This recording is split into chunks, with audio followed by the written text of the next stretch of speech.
శ్రీ గురుభ్యో నమ. శ్రీదత్త దర్శనము. విరోధ పరిహారము. కార్తవీర్యుడు దీర్ఘంగా నిట్టూర్చి మెల్లగా ఇలా అన్నాడు. స్వామి, సదసత్తులు, స్థూల సూక్ష్మాలు, కార్యకారణాలు అన్నీ నువ్వే అని, నువ్వు పరబ్రహ్మవని మునులంటున్నారు. వేదాంతులు కూడా శృతివాక్య ప్రమాణాలు జోడించి నువ్వొక్కడవే సత్యమని, మిగిలిన ఈ విశ్వమంతా ముత్యపు చిప్పలో తోచిన వెండిలాగా మిథ్యాభూతమని అంటున్నారు. మరికొందరు వేదాంతులు తాము కూడా వేదవాక్యాలని ఉదహరించి మిథ్య అయితే ఎలా కనిపిస్తుంది, కనుక ఇది సత్యమే, ఈ సంసారం ప్రవాహం లాంటిది, దీనిక ఆది లేదు అని ద్వైతాన్ని ప్రతిపాదిస్తున్నారు. ధర్మమీమాంసకులు ధర్మమే పరమవస్తువని, ప్రపంచము నిత్యము సనాతనము అని చెబుతున్నారు. వారికి శృతివాక్య ప్రమాణం ఉంది. ఇంకా సాంఖ్యులు ప్రధాన పురుషులను నిర్వచించి ప్రధానం కారణమని, పురుషుడు నిమిత్తమాత్రుడని, ఆత్మలనేకం ఉన్నాయని అంటున్నారు. యోగులది ఇదే మార్గం. ఇక తర్కం దగ్గరకొస్తే అవైదికమైన తర్కరీతులను వదిలేసిన వేదానువర్తులైన తార్కికులు కూడా ఈ ప్రపంచం నిత్యమే అంటున్నారు. వేదమాతే తమకు ప్రమాణమని చెప్పుకునే వారిలోనే ఇన్ని భిన్నాభిప్రాయాలుంటే ఇక ముముక్షువులు దేన్ని అంగీకరించాలి, అనుసరించాలి? అవలంబించిన మార్గం చివరికి పశ్చాత్తాపహేతువు కాకూడదు కదా. స్వామి, మాకీ సందేహాలను తీర్చగలవారు లేరు. నీవే సర్వశృతి సమన్వయం చేసి, విరోధ పరిహారం చేసి, నిశ్చయించి, అనుష్ఠేయ మార్గాన్ని ఆదేశించి మాకు పరమపద మార్గాన్ని ఉపదేశించు. ఇది కాక స్వామి, మాకు బోధించాల్సింది ఇంకా ఏమైనా ఉంటే అది కూడా బోధించు. ఇక లోకంలో శిష్టుల ఆచారాలు భిన్నంగా ఉన్నాయి. సర్వాచారాలకు ప్రవర్తకుడివి నువ్వే అంటున్నారు. మరి నీవేమో ఆచారాలకు అతీతంగా కనిపిస్తున్నావు. ఇక్కడ మాకన్నీ సందేహాలే. ఏ ఆచారాన్ని మేము ఆశ్రయించాలి? అసలు ఏ ఆచారము లేకుండానే అనాచారం వల్లనే నిన్ను పొందవచ్చునా? ఇది కూడా మాకు బోధించాలి. స్వామి, మరొక్క సందేహం ఉంది. ఇప్పుడు నేను స్వయంగా చూశాను, ఇంకా అనేక మంది వల్ల విన్నాను.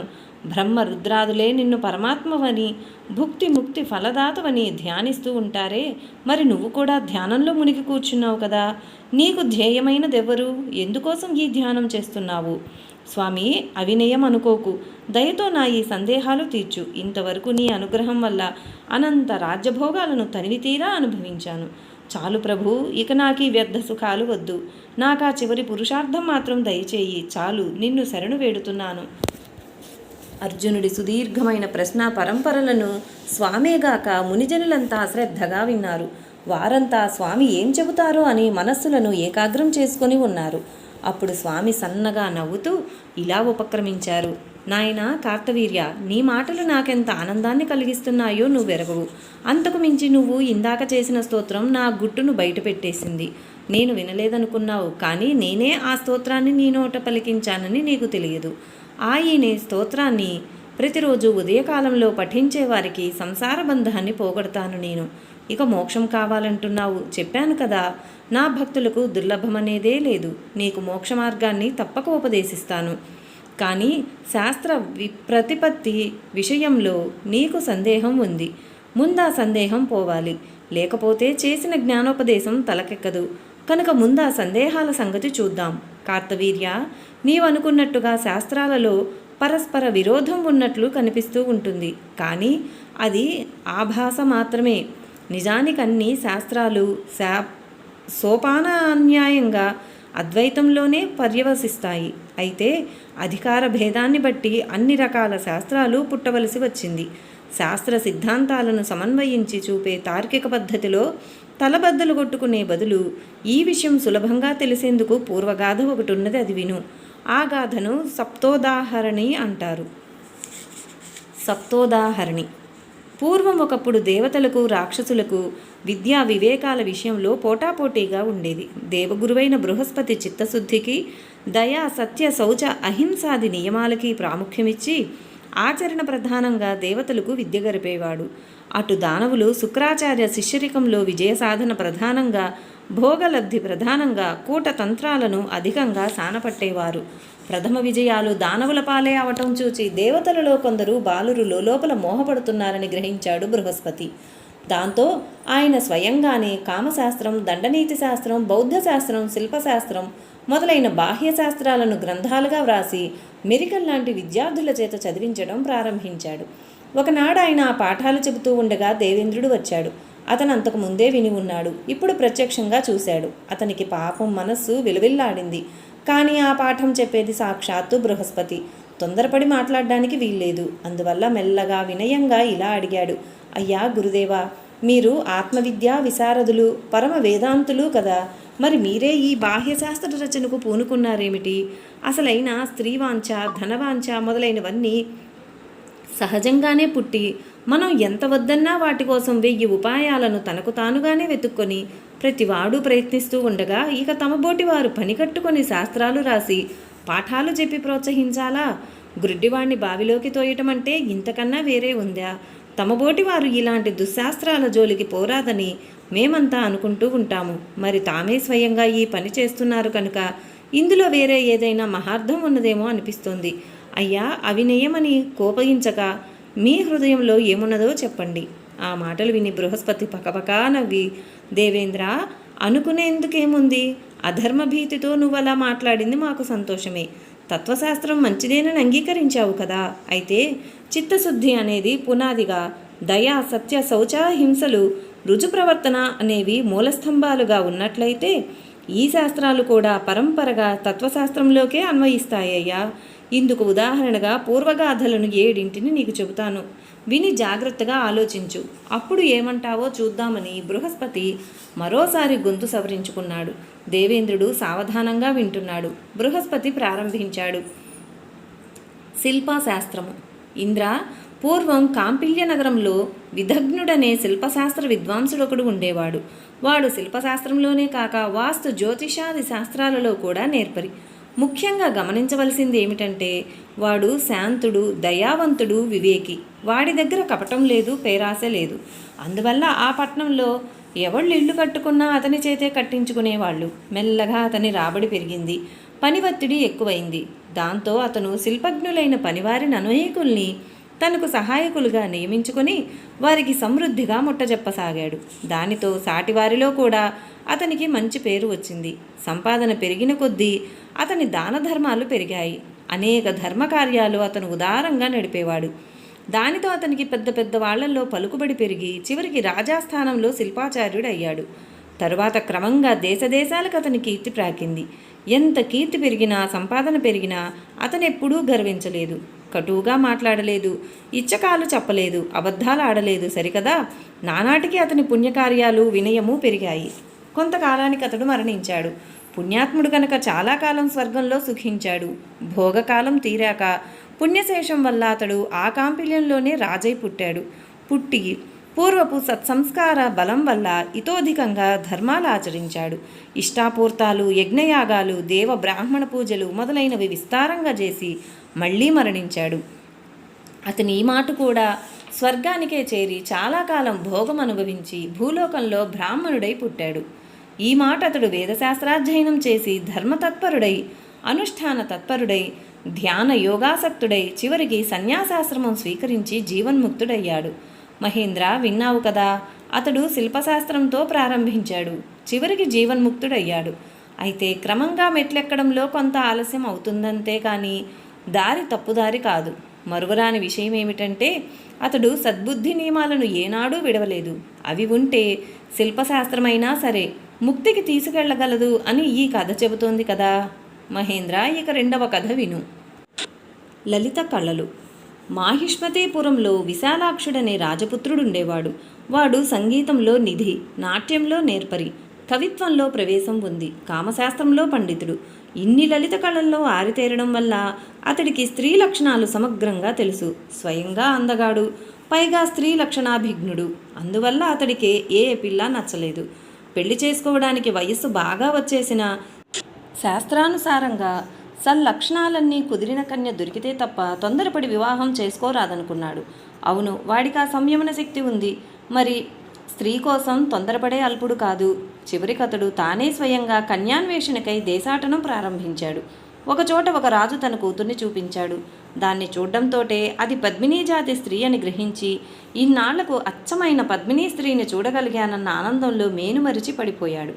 ఆ పిల్ల కూడా ఇతడిని చూచి మెచ్చుకుంది. ఆ రాజు చూశాడు, ఇతడా రాజపుత్రుడు, తనకు తగినవాడు, పైగా వీరిద్దరికీ మనసు కుదిరింది, ఇంకేం కావాలి.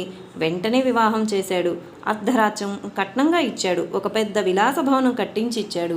విశాలాక్షుడు కామశాస్త్ర పండితుడని ముందే చెప్పాను కదా. ఆ శాస్త్ర సహాయంతో అతడు సంసారిక సుఖంలో అంచులు చూశాడు. మహేంద్ర, చిత్రమేమంటే జనుల అజ్ఞానం చేత సుఖం బయట నుంచే వస్తోందనుకుంటారు. అదెక్కడో బయట లేదు, అది తన ఆత్మలోనే ఉందని మధ్యములు అనుకుంటారు. అది కూడా తప్పే. అసలు ఆత్మస్వరూపమే సుఖము, అది అసలు తత్వము. బయట నుంచి వస్తున్నట్టనిపిస్తున్న మన సుఖాలన్నీ ఆ ఆత్మలో లేశాలే. సరే, ఇతడు రాజపుత్రుడు, యువకుడు, లలిత కళలన్నీ తెలిసినవాడు. కోరిన భార్య దక్కింది. దక్కిన భార్య ఉత్తమురాలైంది. బలం ఉంది, ఆరోగ్యం ఉంది, ఐశ్వర్యం ఉంది. ఇంకేం కావాలి? వాడా పిల్లతో అనుభవించిన సుఖాన్ని భూలోకంలో మరొకడెవ్వడూ అనుభవించలేదు. మానుషానందమని ఉపనిషత్తుల్లో చెప్పిందెంత ఉందో అంతా ఇతను బీరుపోకుండా అనుభవించాడు. అవునయ్యా, అనుభవించాడు. అంత మాత్రంలో తప్పేముంది? అతడెన్నడూ అబద్ధమాడలేదు. పరుల సొమ్ములకు, భార్యలకు ఆశపడలేదు. లోభించి దానాలు మానలేదు. తల్లిదండ్రుల్ని నిర్లక్ష్యం చేయలేదు. చెయ్యాల్సిన యజ్ఞయాగాల్లో లోటు చెయ్యలేదు. అదీకాక భార్యాభర్తలిద్దరూ సంగీత రసికులు. వాళ్ళేనాడు తుచ్చమైన గ్రామ్య గీతాలు పాడలేదు. వయస్సు మళ్ళిన కొద్దీ వాళ్ళు అప్రయత్నంగానే నాదోపాసన నిరతులై నాదబ్రహ్మానందంలో తేలియాడుతూ ఉండేవారు. చివరకు వాళ్ళిద్దరూ అలా నాదోపాసన చేస్తుండగానే శరీరాలు విడిచారు. ఆ గాంధర్వ విద్యా సంస్కారం వల్ల, చేసిన పుణ్యాల వల్ల వారిద్దరూ గంధర్వలోకానికి రాజు రాణిగా పుట్టారు. అక్కడ కూడా వాళ్ళు నాదోపాసనను ఉపాసనా బుద్ధితో పాడారు. అలా సద్బుద్ధులైన వారిద్దరి మీద పరమేశ్వరుడికి కరుణ కలిగింది. తత్ఫలితంగా ఒక్కసారి వారికి కైలాసం వెళ్ళి గానం చేసే అవకాశం వచ్చింది. పార్వతీ పరమేశ్వరులిద్దరూ ఆర్తితో నిండిన ఆ గానం విని ఆనందాశ్రువులు రాల్చారు. ఆ ఆనందం వల్ల పరమేశ్వరుడు వారికి స్వర్గలోక నివాసం వరంగా ఇచ్చాడు. వాళ్ళ స్వర్గలోకంలో అనంత సుఖాలు యథేచ్ఛగా అనుభవించారు. అయితే మంచితనము, వినయము, పాండిత్యము వాళ్ళ దగ్గరున్నాయి కదా. ఆ సద్గుణాలు ఎవరిని ఆకర్షించవు? దేవేంద్ర, నీకు గుర్తుందో లేదో, వాళ్ళిద్దరూ నీకు చాలా సన్నిహితులయ్యారు, ప్రీతిపాత్రులయ్యారు. ఇదివరకే వారి మీద ప్రసరించిన ఈశ్వరకరుణ ఉండనే ఉంది కదా. నువ్వొకసారి బ్రహ్మలోకంలో జరిగే మహోత్సవాలకి వెడుతూ వీరిని కూడా తీసుకుపోయి అక్కడ అధికారులతో చెప్పి వీరి సంగీత కచేరీ ఏర్పాటు చేశావు. స్వర్గలోకపు కీర్తి పెరగాలని నీకు ఆపేక్ష. ఆనాడు వారి నాదోపాసన తాదాత్మ్యం మిన్నుముట్టింది. అది చూచి బ్రహ్మగారు పరమానందపడి, మీకు నాదబ్రహ్మతత్వం కరతలామలకమైపోయింది. ఇక పరబ్రహ్మతత్వాన్ని నా దగ్గరుండి తెలుసుకోండి. సత్యలోక వాసాన్ని మీకు అనుగ్రహిస్తున్నానని వరమిచ్చాడు. తరువాత వాళ్లకు సచ్చిదానంద లక్షణమైన పరబ్రహ్మతత్వాన్ని బ్రహ్మగారు స్వయంగా ఉపదేశించారు. దేవేంద్ర, చూసావా? కామశాస్త్రంలోంచి, లలిత కళల్లోంచి ఆ దంపతులు ముక్తికి ఎలా ఎక్కారో చూసావా? సద్బుద్ధి, సత్యాహింసల మాట ఇందాకటి కథలోలాగే ఇక్కడ కూడా పునాదే. గమనించు. మంత్రశాస్త్రము. కార్తవీర్య, ఈ కథ విని దేవేంద్రుడు ఆశ్చర్యంతో కళ్ళింత చేసుకుని చూడసాగాడు. బృహస్పతి నవ్వి, ఇంద్ర, ఎందుకలా ఆశ్చర్యపడతావు? నువ్వనునిత్యం ఇలాగే ఎందరినో అప్రయత్నంగానే కృతార్థులని చేస్తూ ఉంటావు. నీలో ఉన్న విశేషమే అది. ఇక మూడవ కథ విను అని ఒక్క క్షణం ధ్యాన నిమీలిత నేత్రుడై ఉండిపోయాడు. ఆ తర్వాత ఆనందగద్గదమైన కంఠంతో ఇలా ఉపక్రమించాడు. మహేంద్ర, ఇకపై నేను చెప్పబోయే కథల్లో దేవదేవేశ్వరుడైన శ్రీ దత్తాత్రేయ స్వామి ప్రసక్తి రాబోతోందయ్యా.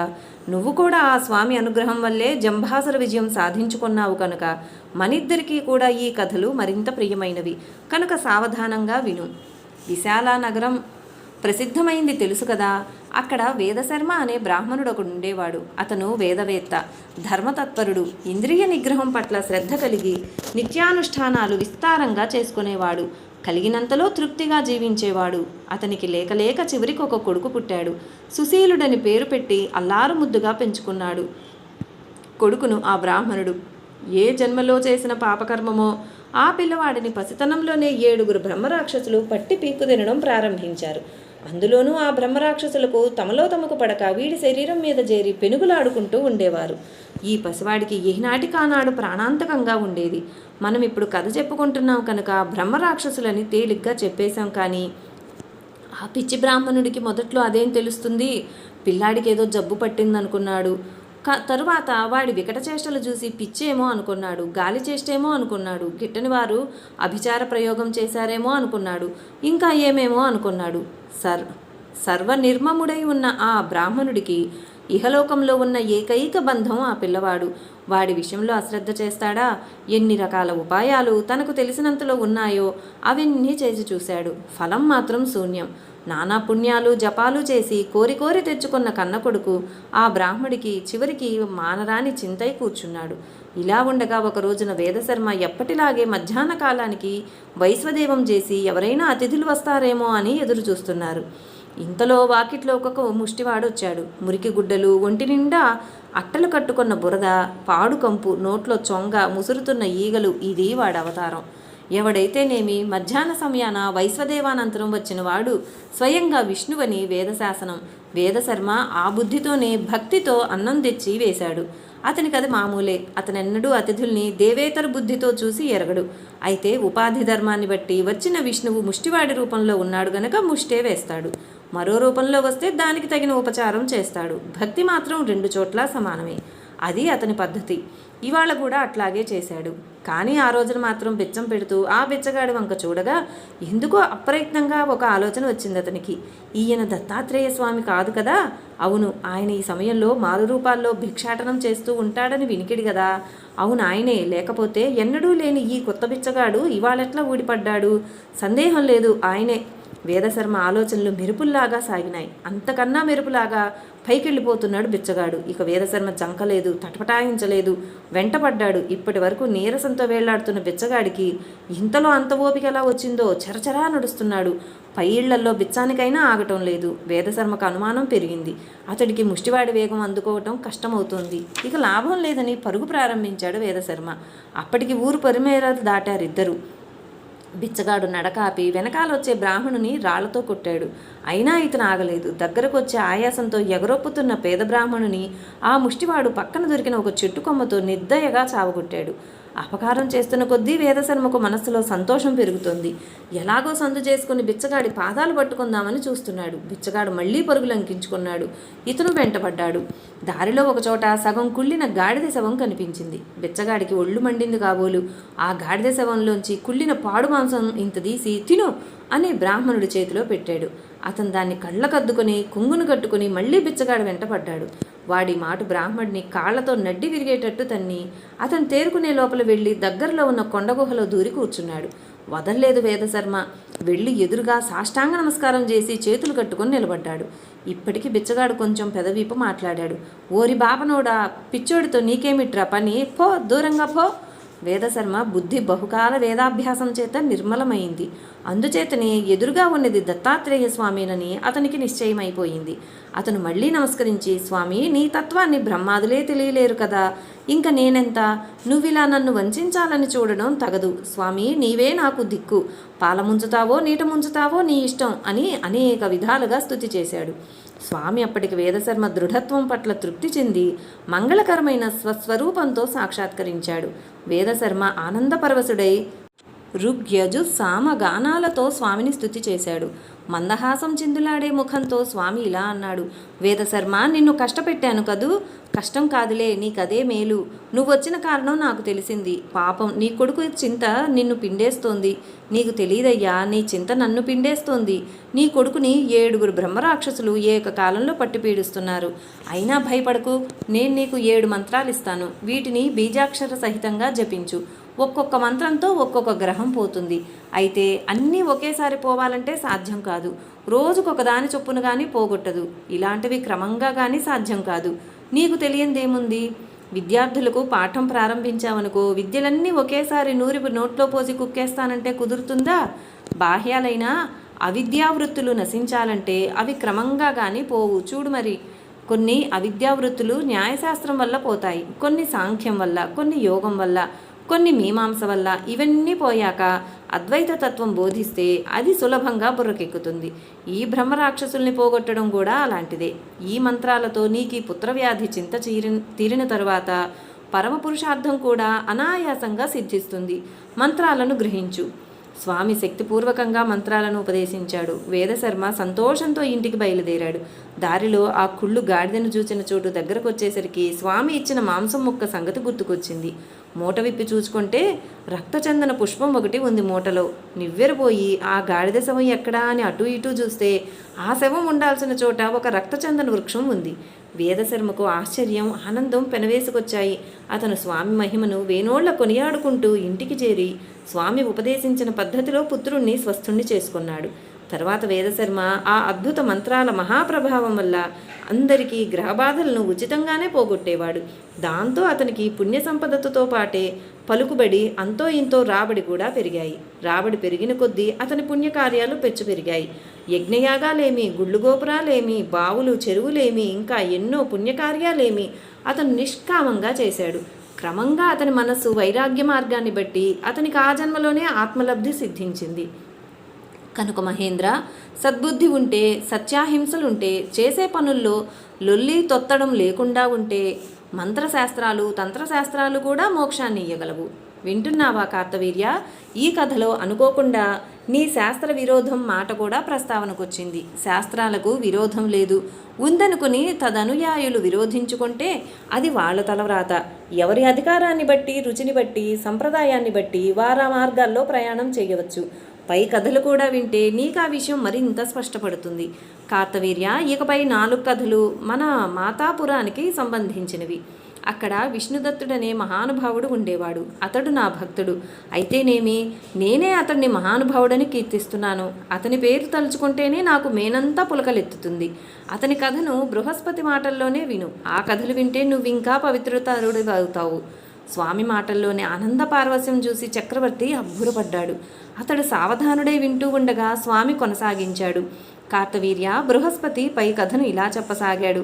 దేవేంద్ర, పై గాథలు పుణ్యవత్తరాలు, దత్తస్వామికి అత్యంత ప్రియపాత్రాలు కనుక మరింత శ్రద్ధగా విను. స్వకర్మానుష్ఠానం. సహ్యాద్రి సమీపంలో మాతాపురం అనే గ్రామం ఉంది. అక్కడ విష్ణుదత్తుడు అనే బ్రాహ్మణుడు ఉండేవాడు. అతడు పరమశ్రోత్రియుడు, నైష్టికుడు, వేదవేత్త. అతడి భార్య సుశీలమ్మ పరమపతివ్రత. ఆ పుణ్య దంపతుల తపోనిష్టని గురించి, నిష్కామత్వం గురించి చెప్పాలంటే నాకు శక్తి చాలదు. వారికి ఈ లోకంలో మరొకరి జోలి పట్టదు. తమదొక ప్రత్యేక లోకంగా తమ మానాన తాము అనుష్ఠానం చేసుకుంటూ ఉండేవారు.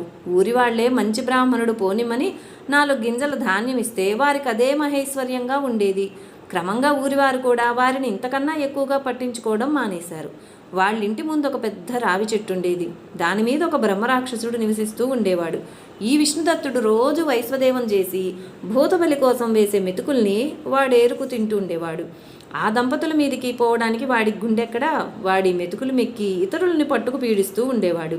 క్రమక్రమంగా వాడిలో తానితరులని పీడించడం పాపం అనే ఆలోచన బయలుదేరింది. వాడే ఆశ్చర్యపోయాడు. క్రమంగా వాడిలో మరింత సాత్వికత పెరిగింది.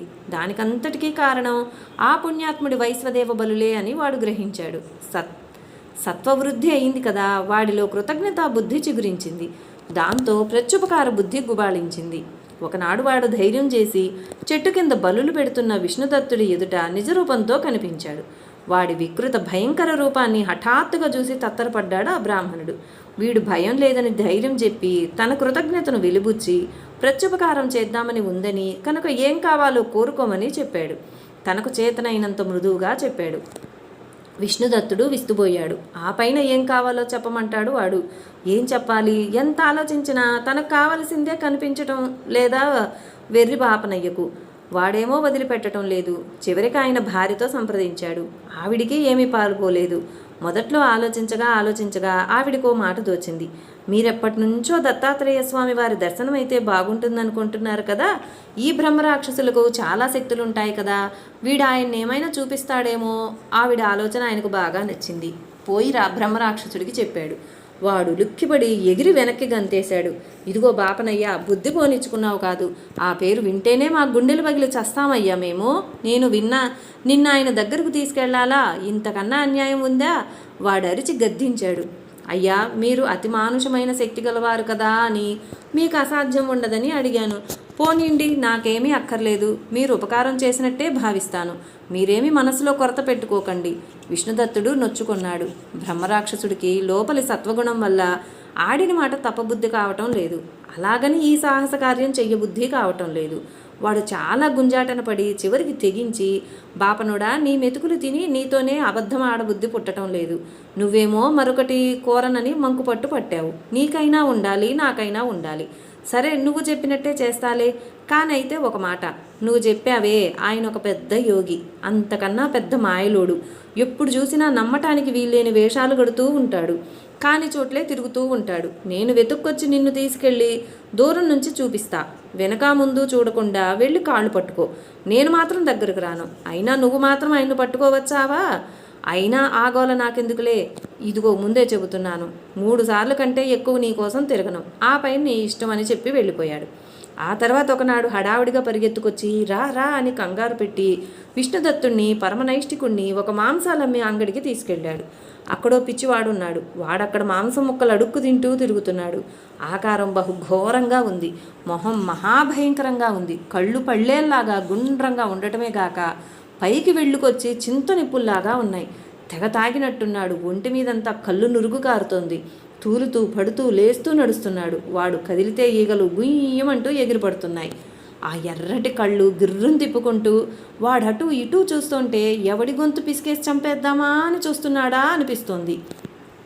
ఈ బ్రహ్మరాక్షసుడు వాణ్ణి దూరం నుంచి చూపించి అదుగో ఆ అయ్యే జంకమాగా పోయి కాళ్ళు పట్టుకో అంటూనే పారిపోయాడు. బ్రాహ్మణోత్తముడికి గొంతులో వెలక్కాయ పడ్డట్టయింది, గుండెల్లో కొండరాయి పడ్డట్టుంది. ముందు దుర్గంధం భరించడం ఎలా?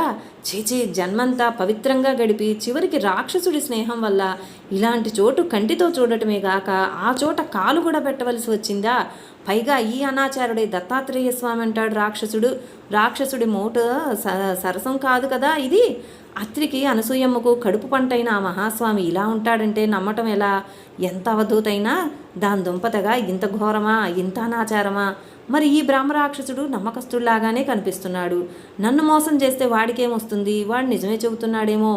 అయితే మాత్రం ఇంత శ్రోత్రియుణ్ణి ఈ పాడంగడి మధ్యలోకి వెళ్ళడం ఎట్లా? వెళ్ళి ఆ అనాచారుణ్ణి ముట్టుకోవడం ఎట్లా? ఎవరైనా తెలిసిన వాళ్ళు చూస్తే ఏమనుకుంటారు? మరి ఇప్పుడు ఏం చెయ్యాలి? ఈ బ్రాహ్మణుడు అట్లా తటపటాయిస్తూనే ఉన్నాడు. ఆ పిచ్చివాడు ఇటు అటు తిరుగుతున్నట్లే ఉన్నాడు. ఇంతలోనే ఏమయ్యాడో మరి కనిపించలేదు. ఇంతలో ఎటూ పోయే అవకాశం లేదు. ఏమయ్యాడబ్బా అని బ్రాహ్మణుడు అటు ఇటూ చూస్తుండగా ఆ బ్రహ్మరాక్షసుడు దగ్గరకొచ్చి చిరచిరలాడడం ప్రారంభించాడు. బాపనయ్య, నీ ముందే చెప్పా, ఆ అయ్య పెద్ద మోసగాడు, మా చెడ్డ యాసగాడు. నువ్వు నన్ను నమ్మవని ముందే చెప్పానా? అలాగే చేసావు. చివరికి నడినెత్తిని సిని కూర్చుంటే ఎవడేం చేస్తాడయ్యా? సరే, అయిందేదో అయ్యింది. ఇహ కొంపకు నడు, ఇంకో పాలు చూపిస్తాలే, అప్పుడైనా కాస్త ఒళ్ళు దగ్గరెట్టుకో. బ్రాహ్మణుడు బిక్క చచ్చిపోయాడు. నిజమే, తను చేసిన తప్పు. స్వయంగా ధర్మాధర్మాలకు శాసకుడు స్వామి. వేదాలాయన నిట్టూర్పులు, లోకాలాయన క్రీడా వస్తువులు. ఆయనకు ఆచారం ఏమిటి, అనాచారం ఏమిటి? తన బుద్ధి వక్రించింది. స్వామి పెట్టిన పరీక్షకు తాను నిలవలేకపోయాడు. విష్ణుదత్తుడు లోలోపన పశ్చాత్తాపడ్డాడు. కొన్నాళ్ళయ్యాక మళ్ళీ బ్రహ్మరాక్షసుడు ఆదరాబాదరాగా వచ్చి రారా దగ్గరలోని తిరుగుతున్నాడు అని విష్ణుదత్తుని పరుగెత్తించి శ్మశానంలోకి తీసుకెళ్లాడు. అక్కడ ఒక కటికవాడు ఉన్నాడు. వీడి దుంపదెగిపోను, మనిషి బొగ్గుల గొట్టల్లే ఉన్నాడు. చుట్టూ కుక్కలు వీడు కలిసి సగం కాలిన శవాన్నొకదాన్ని చుతిలోంచి యువతల కీడ్చుకొచ్చి పీక్కు తింటున్నారు. కళ్ళు చింత నిప్పులు, మెళ్ళో ఎముకల దండ, చెవులకు ప్రేగులు పోగులు, ఒళ్ళంతా అట్టలు కట్టిన నెత్తురు చారికలు. వీడి జుట్టు కన్నా తాటిపీచు నయం. అదే వాడి ఆకారం. వాడిని చూపించి అదిగో ఆయనే మీ స్వామి, జాగ్రత్త అనేసి పారిపోయాడు బ్రహ్మరాక్షసుడు. బ్రాహ్మణుడి మాట మొదటి నుంచి బుద్ధిని జాగ్రత్తపరుచుకుంటూనే వచ్చాడు. స్వామి ఏ ఆకారంలో ఉన్నా సరే ఇక మోహపడకూడదు అని. తీరా అక్కడ దాకా వచ్చేసరికి ఈ మారు అపనమ్మకం కలగలేదు కానీ భయం వేసింది. అయినా నిగ్రహించుకొని బిక్కుబిక్కుమంటూ దగ్గరకు పోయి సాష్టాంగ నమస్కారం చేశాడు. అలికిడికి పక్కకు తిరిగి చూసిన ఆ కటికవాడికి ఒళ్ళు మండింది కాబోలు. చేతిలో ఉన్న ఎముకతో చాచి కొట్టాడు. విష్ణుదత్తుడికి ప్రాణం దిమ్మెరబోయింది. ఇంతలో కుక్కలు భౌ అంటూ మీద పడ్డాయి. ఇక బ్రాహ్మణుడికి ఒళ్ళు తెలియలేదు. బతికుంటే బలుసాకు ఏరుకు తినవచ్చని శక్తి అంతా కూడ తీసుకుని పిక్కల్లోకి తెచ్చుకొని దౌడి తీశాడు. ఇంటికి చేరేసరికి నోటమట నురుగొస్తోంది. ప్రాణం పోయేటట్టుంది. అతను అలాంటి పరిస్థితిలో ఉంటే రావి చెట్టు మీద కూర్చొని పక్కపక్క నవ్వుతున్నాడు బ్రహ్మరాక్షసుడు. ఏం పంతులు, ఇంత బాగా పరిగెట్టగలవనుకోలేదు నేను, కానీ భలే ధైర్యంగా పారిపోయావులే, అందుకు మెచ్చుకోవాలి. సర్లే, ఈ హాస్యాలకేం కానీ నీకు దైవం కలిసి రావటం లేదయ్యా. నువ్వేం చేస్తావు? ఆ అయ్య అలాగే పరీక్ష చేస్తూ ఉంటాడు అందరినీ. నువ్వేదో చాలా చదువుకొన్నాడు కదా, నిలబడతావులేమనుకున్నాను. నాకెందుకు ఆ గోల? మరోసారి పిలుస్తాను, రావాలనుకుంటే రా. బ్రహ్మరాక్షసుడు మాయమైపోయాడు. సిగ్గుపడి ఇంటి వాకిట్లోనే కూలబడ్డాడు విష్ణుదత్తుడు. పాపం అతని ఇల్లాలు సుశీలమ్మ చాలా నొచ్చుకుంది. లేనిపోని సలహా చెప్పాను, తెలివి మాలిన దాన్ని, ఇంత శ్రమ పడ్డారు, దైవం కరుణించలేదు, పోనీండి, మనకున్న పుణ్యం మనకు జాలు, ఏం చేయగలం మనం?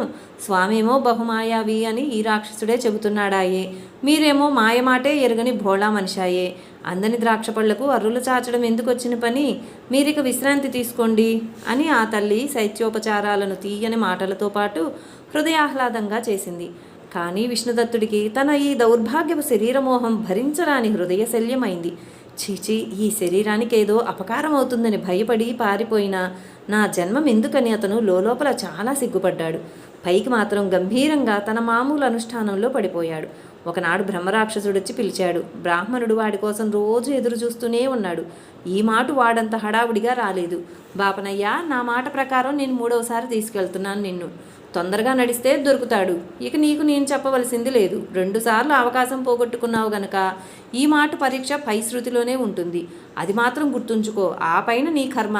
బ్రహ్మరాక్షసుడి మాటలు పొడిపొడిగా ఉన్నాయి.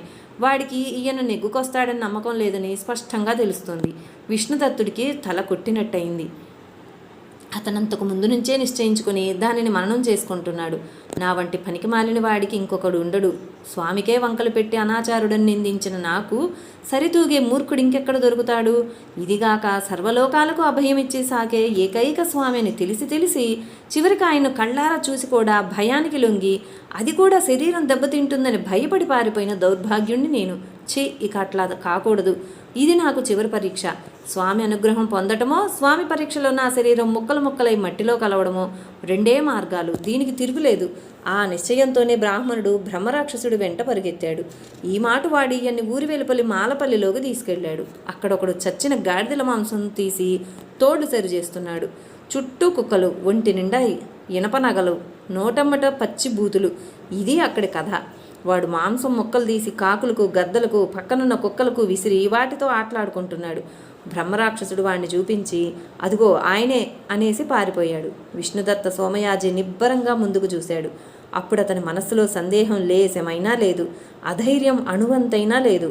అతను నిబ్బరంగా చరాచరా నడిచి వాడిటి చూచే లోపలే పోయి సాగిలపడి 2 కాళ్ళు గట్టిగా పట్టుకుని దేవా శరణు అన్నాడు. ఆ కటికవాడు 2 కాళ్ళు చాచి బ్రాహ్మడు ఎదురు మొహం మీద తన్నాడు. తిట్టాడు, ఉమ్మేశాడు, వీపు చితికేటట్టు బాదాడు, చంపేస్తానన్నాడు, ఎన్నో రకాలుగా హింసించాడు. ఎన్ని చేసినా విష్ణుదత్తుడు స్వామి పాదాలు మాత్రం విడిచిపెట్టలేదు. ఇద్దరిది చెరో పిచ్చి ధోరణిగానూ ఉంది. కటికవాడు వాడి ధోరణిలో ఇతని ఒళ్ళంతా చితకబుడుస్తున్నాడు.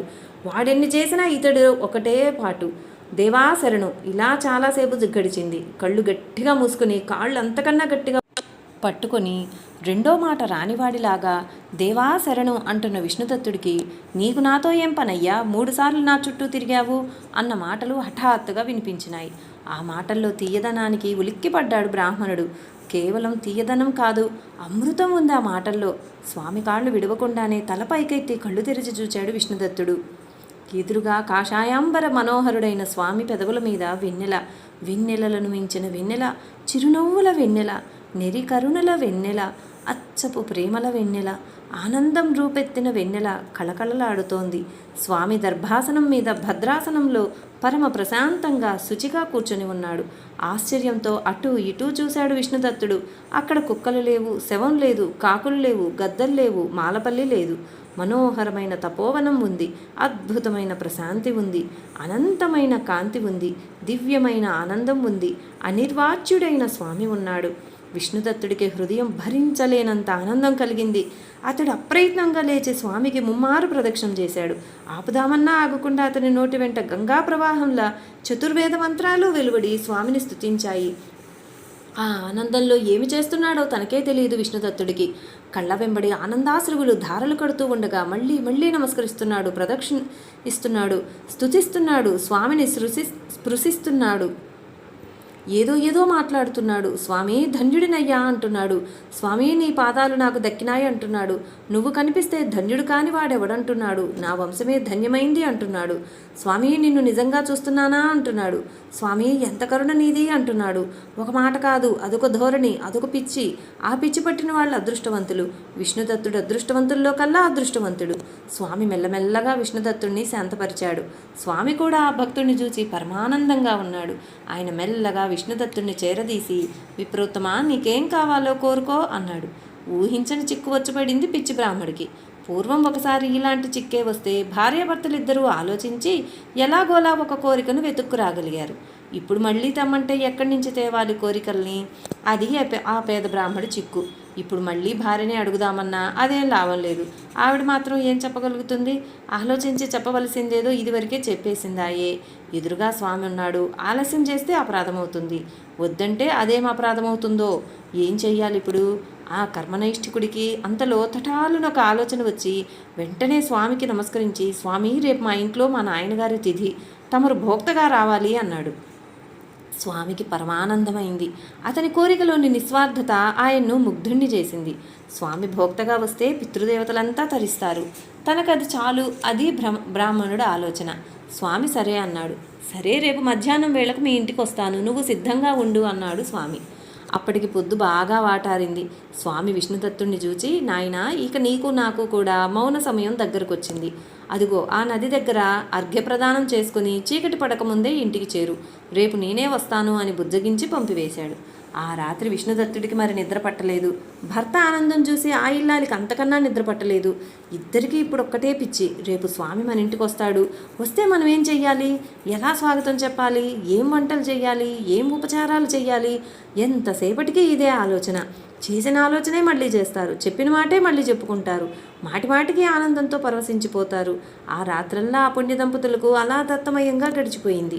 వేకుజాము వచ్చి నిత్యకర్మల ప్రసక్తి వచ్చే వరకు వాళ్ళు ఆ ప్రసంగాల్లోనే కాలం గడిపేశారు. తరువాత విష్ణుదత్తుడు తన నిత్యకర్మల్లో మునిగిపోయాడు. ఏం మునగటం అది? అనుక్షణం స్వామి వచ్చేశాడేమోనని ఆరాటమే. చీమ చిటుక్కుమంటే ఉలిక్కి పడతాడు, ఈగ కదిలితే అదిరిపడతాడు. ఆ సుశీలమ్మ పరిస్థితి అలాగే ఉంది. ఎన్ని వంటకాలు చేసినా తృప్తి లేదా ఆ తల్లికి. స్వామికి ఇది సహిస్తుందో లేదో, పనికొస్తుందో పనికిరాదో, పోనీ అది చేసి చూద్దాం, ఇది చేసి చూద్దాం అని ఎన్ని రకాల పిండి వంటలో, ఎన్ని రకాల కూరలో చేస్తోంది ఆ తల్లి. ఇంతలో స్వామి రానే వచ్చాడు. వచ్చిన స్వామికి దంపతులిద్దరూ ససంభ్రమంగా స్వాగతం నిరపి సముచితోపచారాలు చేసి మంచి ఆసనం మీద కూర్చోబెట్టారు. స్వామి కూడా చాలా ప్రసన్నంగా ఉండి సత్ప్రసంగాలతో వారికి ఉల్లాసం కలిగిస్తున్నాడు. కొంతసేపు మాట్లాడి సుశీలమ్మ వంటింట్లోకి వెళ్ళిపోయింది. ఇక గురు శిష్యులిద్దరూ ఇష్టాగోష్ఠిలో పడిపోయారు. ఆ ఇల్లాలు వచ్చి వంట సిద్ధమైందని చెప్పి వెళ్ళింది. అప్పుడు స్వామి విష్ణుదత్తుని చూసి, అవునయ్యా రెండో బ్రాహ్మణుడేడి, నాకు తగిన వాడినే పిలుచుంటావులే అన్నాడు. విష్ణుదత్తుడు తెల్లమొహం వేశాడు. అతడికి ఎంతసేపటికి స్వామి వస్తాడు స్వామి వస్తాడని ఒకటే ధోరణి తప్ప రెండో మాటే లేదు. ఇప్పుడు స్వామి అనేదాకా రెండో బ్రాహ్మడి మాటే గుర్తులేదు. అతను కొంచెం తేరుకొని, అయ్యా ఆ విషయాలన్నీ ఎప్పుడూ మా ఆవిడే చూస్తూ ఉంటుంది. తమకు తగిన వాడంటే తమరు అద్వితీయులు కనుక అది అసాధ్యం, కానీ ఎవరినో ఒకరిని ఆవిడ ఏర్పాటు చేసే ఉంటుంది, కనుక్కొస్తాను అని లోపలికి వెళ్ళి భార్యతో విషయం చెప్పాడు. ఆవిడికి కూడా అదే పరిస్థితి. అప్పటిదాకా ఆ ధోరణే లేదు. ఇప్పుడు ఏమిటి చెయ్యటం? భార్యాభర్తలు ఇద్దరూ ఒకరి ముఖం ఒకరు చూసుకున్నారు దీనంగా. ఆ ఇల్లాలే ముందు తేరుకొని, సరే ఆ సంగతి నాకు వదిలేయండి, ముందు స్వామికి స్నానం చేయించి పీట మీద కూర్చోపెట్టండి అంది. అతను స్వామి దగ్గరకు వచ్చి, అన్నీ ఆవిడ జాగ్రత్తగానే చూస్తుంది లేండి, తమరు స్నానానికి వేం చేయండి అన్నాడు. సరే అని స్నానానికి లేచాడు స్వామి.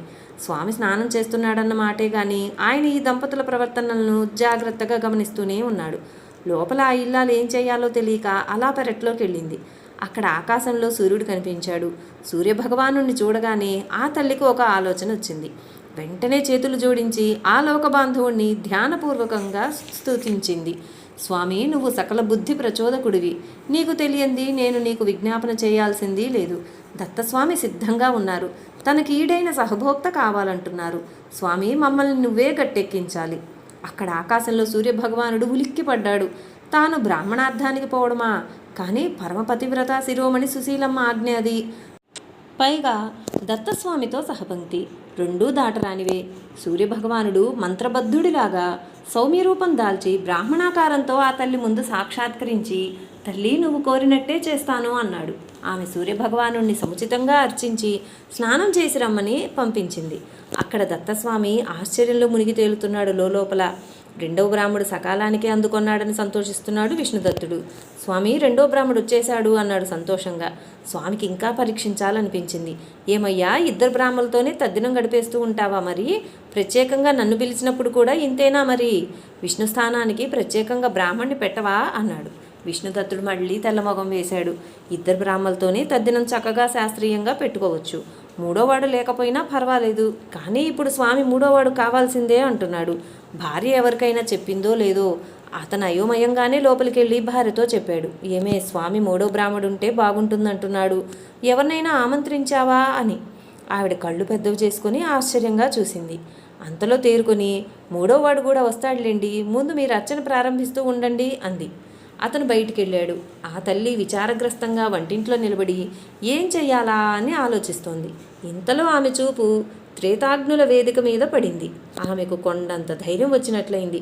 నమస్తే గార్హవత్యాయ, నమస్తే దక్షిణాగ్నయే, నమ ఆహవనీయాయ త్రయీవేద్యై నమో నమః అని చేతులు జోడించి అగ్నిదేవుణ్ణి ధ్యానించి ఇలా ప్రార్థించింది. అయ్యా, నువ్వు గృహపతివి, నువ్వు మాకు నిత్యార్చితుడివి, మాకు బంధువువి, అందుచేత చనువు తీసుకుని అడుగుతున్నాను. ఇప్పుడు నువ్వే మమ్మల్ని కట్టెక్కించాలి. అగ్నిదేవుడికి ఆ తల్లి శక్తి ఎలాంటిదో బాగా తెలుసు. ఆయన వెనక ముందు చూడకుండా ఆ అగ్నిగుండంలోంచి బ్రాహ్మణాకారంతో బయటకొచ్చాడు. ఆ తల్లి ఆయన్ని కూడా సముచితంగా అర్చించి స్నానానికి పంపించింది. మూడో బ్రాహ్మడు కూడా బాగా సకాలంలోనే అందుకున్నాడని సంబరపడ్డాడు విష్ణుదత్తుడు. దత్తస్వామి ఆ పతివ్రతామణి శక్తికి, భక్తికి, ఆ దంపతుల వినయశీలానికి ఆశ్చర్యానందాల్లో మునకలు వేశాడు. సూర్యభగవానుడు, అగ్నిదేవుడు, సాక్షాత్ దత్తస్వామి వీరు భోక్తలు, విష్ణుదత్తుడు కర్త, సుశీలమ్మ వంట. మహేంద్ర, అలాంటి శ్రాద్ధం కన్నా భూతో న భవిష్యతి. భోక్తల భోజనాలై శ్రాద్ధ విధంతా పూర్తి చేసుకుని విష్ణుదత్తుడు భోక్తలను ముగ్గురిని శ్రద్ధగా విశ్రమింపజేశాడు. అతనికి మహానందంగా ఉంది. స్వామి అనుగ్రహం వల్ల తన శ్రాద్ధ విధి ఈనాడు లోకోత్తరంగా జరిగింది. ఆ ఆనందంలో అతడు స్వామికి మళ్ళీ సాష్టాంగ నమస్కారం చేసి ఆసువుగా ఉద్భవించిన అపూర్వమైన అష్టోత్తర శతనామ స్తోత్రంతో స్వామిని స్తుతి చేశాడు. ఆ పూర్వ స్తోత్రాన్ని విని స్వామి అపూర్వమైన ఆనందాన్ని పొందాడు. ఆయన ఇలా అన్నాడు. విష్ణుదత్త, నీవు బ్రాహ్మణోత్తముడివి, భక్తిభావ పరముడివి. నీ నోటి నుంచి అపూర్వమైన అష్టోత్తర శతనామ స్తోత్రం ఇప్పుడు వెలువడింది. ఈ స్తోత్రాన్ని నిత్యం పారాయణ చేసేవారికి, మహాయోగ సాధన చేసిన వారికి లాగా నేను అత్యంత సుముఖంగా ఉంటాను, కోరిన వరాలిస్తాను. ఇది నీ మీద ప్రీతి వల్ల నేను లోకానికంతటికీ ఇస్తున్న వరం. అవును, నీబోటి వారి వల్ల లోకం తరిస్తుంది, అదంతే. సరే, నాకు నీ మీద ఉదయిస్తున్న ప్రీతి ఆగటం లేదు. కోరుకో, నిస్శంకగా కోరుకో. నీకు కావాల్సిందల్లా నేను తీరుస్తాను. ఏమీ సందేహించకు, అడుగు. అలా స్వామి వెంటబడి కోరుకో కోరుకో అని తరుముతూ ఉంటే చివరకు విష్ణుదత్తుడు అన్నాడు కదా, స్వామి, ఈ అపారమైన భాగ్యానికంతటికీ మూలభూతుడు మా ఇంటి ముందటి బ్రహ్మరాక్షసుడు, ఆయన్ని అనుగ్రహించు. స్వామి భక్కున నవ్వాడు. అతని కృతజ్ఞతాబుద్ధికి స్వామి నిలువెల్లా కరిగిపోయాడు. ఓయి పిచ్చివాడా, నేను వాడిని ఇంకా అనుగ్రహించేదేముందయ్యా? నీ వైశ్వదేవ బలులు మెక్కటం వల్లే వాడి పాపాలు హరించినాయి. నీకు ఉపకారం చేశాడు కనుక వాడికి సద్గతి ఎలాగూ సిద్ధంగానే ఉంది. ఇదిగో ఇప్పుడు నీ మాట వల్ల వాడికి కల్పాంత స్వర్గలోకవాసాన్ని నేను అనుగ్రహిస్తున్నాను. సరే, ఇది వాడి వరం. నీకు కావాల్సింది నువ్వు కోరుకో. స్వామి మళ్ళీ బలవంత పెట్టాడు. ఆ దంపతులకి ఏం కోరుకోవడానికి పాలుపోలేదు. ప్రక్కనున్న సూర్యాగ్నులు నివ్వెరబోయి చూస్తున్నారు. ఇది ఎక్కడ పిచ్చి మాలోకం, కనీసం మోక్షం కావాలనైనా కోరుకోరాదా? చివరికి మళ్ళీ స్వామి పెదవి విప్పాడు. ఆనందం పరవళ్ళై ఆయన గొంతు తడిసినట్లుగా ఉంది. విష్ణుదత్త, నీ పేరులోనే ఉంది. నువ్వే దత్తుడివి, నువ్వెంతో ఈమె అంతా. ఈమె ప్రభావాన్ని నేను గమనిస్తూనే ఉన్నాను సుమా. ఈమెకు నువ్వే తగుదువు, నీకు ఈమెయే తగును. ఈమె కూడా దత్తుడే, నీకు వేరే కోరుకోవలసింది లేదు. తత్వం సరిగా తెలియని వారు మోక్షం కావాలని కోరుతారు. మోక్షం వచ్చేది కాదని వారు ఎరుగరు. మోక్షకాంక్ష ఉత్తమం అనేది పిల్లల కోసం చెప్పే మాట అంతే. మీ స్థితి నేను గ్రహించాను, అయినా ఏమీ ఇవ్వకుండా నేనుండనులే. అందువల్ల విను, నీ పితృదేవతలంతా శాశ్వత బ్రహ్మలోకవాసాన్ని పొందుతారు. నీ ఈ శ్రాద్ధ విధి వల్ల ఇక నీ వంశంలో మోక్షగామి కానివాడెవ్వడు? ఇక నీ మాటకొస్తే నీకు కావాల్సిందే లేదు. నువ్వు మోక్ష కామాన్ని కూడా జయించిన వాడివి. కేవలం నిష్కామంగా కర్మ చెయ్యటం నేర్చిన వాడివి. నిజానికి నీకేమీ ఇవ్వవలసిన పనే లేదు. కానీ నాకు నీతో పని ఉంది విష్ణుదత్త. నా పని కొంత నువ్వు చేసి పెట్టు. నీకు ఒక మంత్రం ఇస్తాను. అది అనుష్ఠిస్తే ఆయువు, ఆరోగ్యం, ధనం, ధాన్యం, శక్తి, రాజ్యం ఒకటేమిటి, ఏది కావాలంటే అది వస్తుంది. నీకు రావటమే కాదు, ఎవరికి ఏది అనుగ్రహించాలని అనుకుంటే అది అనుగ్రహించవచ్చు ఈ మంత్రబలం వల్ల. నువ్వు దీన్ని బాగా అనుష్ఠించి దీనివల్ల సత్పురుషులకు నా బదులుగా ఉపకారం చేస్తూ ఉండు అని చెప్పి స్వామి విష్ణుదత్తుడికి మంత్రోపదేశం చేసి తన 2 చేతుల్ని ఆ దంపతులిద్దరి శిరస్సుల మీద ఉంచాడు. అంతే, వారికి ఒళ్ళు తెలియలేదు. స్వామి అంతర్ధానం అయ్యాడు. కొంతసేపటికి వాళ్ళిద్దరికీ బాహ్య స్మృతి వచ్చింది. వారికిప్పుడు స్వామి వెళ్ళిపోయాడన్న భావన లేదు, అందువల్ల దుఃఖమూ లేదు. వారిద్దరి ఔన్నత్యాన్ని చూస్తున్న సూర్యాగ్నులిద్దరికీ మతిపోయినంత పనైంది. వాళ్ళిద్దరూ దంపతులిద్దరినీ అనేక విధాలుగా మెచ్చుకొని వారంతట వారే వరాలిచ్చారు. ఆకాశ గమనాన్ని, స్వచ్ఛంద గమనాన్ని, తలుచుకున్నప్పుడల్లా వచ్చి సాక్షాత్కరించడాన్ని అనుగ్రహించాడు సూర్యుడు. అనుపమానమైన తేజస్సుని, సత్య సంస్థితిని, సుఖకరత్వాన్ని అనుగ్రహించి మీరు స్మరిస్తే చాలు వచ్చి కావాల్సిన పని తీర్చిపెడతానని అనుగ్రహించాడు అగ్నిదేవుడు. వారిద్దరూ స్వస్థానానికి వెళ్ళిపోయారు. అంతలో దివ్య విమానంలో కూర్చుని దివ్యాకారంతో దివ్యలోకాలకు ప్రయాణమైన అపూర్వ బ్రహ్మరాక్షసుడు వచ్చి సెలవు తీసుకుని వెళ్ళాడు. విన్నావా మహేంద్ర, విష్ణుదత్తుడు నిష్కామ నిత్య స్వకర్మానుష్ఠానం వల్ల అంత లోకోత్తరమైన సిద్ధిని ఆ జన్మలోనే పొందాడు. కనుక దేవేంద్ర, జాగ్రత్తగా చూడు. నువ్వు ఏ సంప్రదాయాన్ని, ఏ శాస్త్రాన్ని అనుసరించావనేది కాదు ప్రధానం.